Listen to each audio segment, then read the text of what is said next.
High family, কেমন আছো তোমরা? দেখো এদিকে ইচ্ছে সোনা একদম পুরো রেডি হয়ে গেছে। কিসের জন্য? রিলস করার জন্য নাকি? না না, শুধু রিলস করার জন্য না, সে সেজে একটু রিলস তো করেই নিয়েছে তার আগে, তাছাড়াও সাজার একটা কারণ আছে। দেখো এখানে আমিও কিন্তু রেডি হয়ে নিয়েছি অরেঞ্জ কালারের এই গ্রাউন্ডটা পরে, আর ইচ্ছেকে পরিয়ে দিয়েছিলাম এই লেহেঙ্গাটা। ইচ্ছেকে কেমন লাগছে দেখতে অবশ্যই কিন্তু চটপট করে কমেন্ট করে জানিয়ে দাও। আসলে ঘটনাটা হলো, আমাদের পাশের বাড়ির একটা দাদার বিয়ে ছিল। ওই দাদার বিয়েরই জল সাজার জন্য আমরা রেডি হয়ে গেছিলাম। এদিকে রেডি হয়ে রাস্তায় এসে দাঁড়িয়ে একটু সবার ভিডিও করে তোমাদের সাথে চটপট করে শেয়ার করে নিচ্ছি, তোমরা দেখে নাও। তারপরে দেখো এখানে আমরা জল সাজতে বেরিয়েও পড়েছি।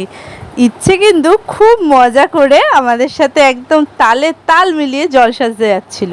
আর যখন ওকে জিজ্ঞেস করছিল কেউ যে তুমি কোথায় যাচ্ছ, ও কিন্তু বলছিল জল সাজতে যাচ্ছি। তোমরা তো জানোই ও কীরকম কথা বলতে পারে সব কিছু। ও কিন্তু একদম অবলীলায় বলে যাচ্ছিল যে জল সাজতে যাচ্ছি। এখানে একটু করে যাওয়া হচ্ছে, একটু নাচ গান হচ্ছে, অনেক আনন্দ করা হচ্ছে, আবার একটু যাওয়া হচ্ছে।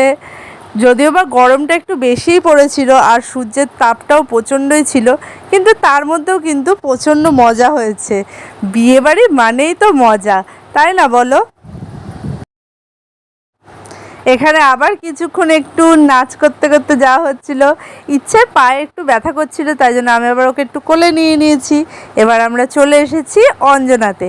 এসে দেখছি চারিদিকের পরিবেশটা এত মনোরম লাগছে, বেশ আকাশটা মেঘলা মেঘলা করে রয়েছে। দেখো চারিদিকটা কি সুন্দর লাগছে, তাই ভাবলাম তোমাদের সাথে একটু শেয়ার করে নিই। আকাশের একদিকটায় মেঘ আর একদিকটায় কিন্তু আলো রয়েছে, আর জলটা দেখো কি সুন্দর লাগছে। ওরা ওদিকে জল সাজছে আর আমি একটু এদিকটায় ভিডিও করে নিচ্ছিলাম। তারপরে আর কি বাড়ির দিকে এবার ফিরে আসছি। এই দেখো আমাদের মাঠে কিন্তু উল্টো রথের জন্য রথও দাঁড়িয়ে রয়েছে, তোমাদের সাথে সেটাও একটুখানি শেয়ার করে নিলাম। এবার আমরা চলে এসেছি ওই দাদাদের বাড়ি। এখন গায়ে হলুদ হবে, তার জন্য সব কিছু কিন্তু গুছিয়ে রেডি করে রাখা হয়েছে। গায়ে হলুদের আগে একটুখানি কিন্তু সবাই আবার নাচ করে নিল। আর ইচ্ছে কিন্তু ঘুমিয়ে পড়েছে, আমি ওকে ঘরে ঘুম পাড়িয়ে দিয়ে এসেছি, দিয়ে এসে তারপরে আমি ভিডিওগুলো করছি। এখানে দেখো এই দাদা বসে পড়েছে, আমি আবার দাদাকে বলছি তোমার আমি একটু ভিডিও করছি, দাদা আবার হাসছে। এখানে দাদা ওর দিদির সাথে ফটো তুলছিল, আমি ভাবলাম তোমাদের সাথেও একটু ভিডিও করে নিই। তারপরে আশীর্বাদের যে পরপর পর্বগুলো ছিল সেগুলো করে নিয়ে তারপরে গায়ে হলুদ কিন্তু শুরু হয়ে গেছে। সন্ধ্যাবেলায় দেখো যখন বরযাত্রী বেরাচ্ছে সেই ভিডিওটাও তোমাদের সাথে একটু শেয়ার করে নিলাম।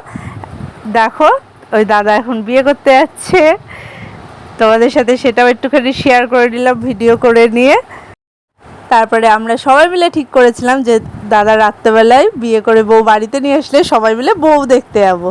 কিন্তু তারপরে যেটা হলো, রাত্রেবেলায় সবাই ঘুমিয়ে পড়েছিল, আর ইচ্ছে যেহেতু অনেকটা রাত করে ঘুমায়, আমি কিন্তু জেগেই ছিলাম। দেখো দাদা যখন বউ নিয়ে বাড়ি আসে তখন কিন্তু রাত প্রায় 2টো বাজে, আমি কিন্তু ঠিক বউ দেখতে চলে এসেছি। তো তোমাদের ভ্লগটা কেমন লাগলো অবশ্যই কিন্তু কমেন্ট করে জানিয়ে দিও। টাটা।